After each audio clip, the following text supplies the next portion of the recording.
Hey everyone, welcome back to another YouTube video, and in this video I'll be showing you guys how to sign up for Tinder using phone. Creating a Tinder account using phone number is fast and secure. Follow these steps to sign up without Facebook or Google. First, open the Tinder app on your phone, then tap create account. After that, put in your phone number and choose the country you're from, then click next. After that, enter the code that was sent to you. You can directly enter it from messages and then type in your email. Then go ahead, and if you want you can skip this process. If you don't want, you are free to.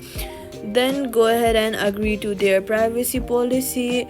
Now enter your basic details such as name, date of birth and gender, at least one clear profile photo, and then allow location access so Tinder can show nearby matches. Set your preferences and finish account setup. Your Tinder account is now ready. Remember to verify your email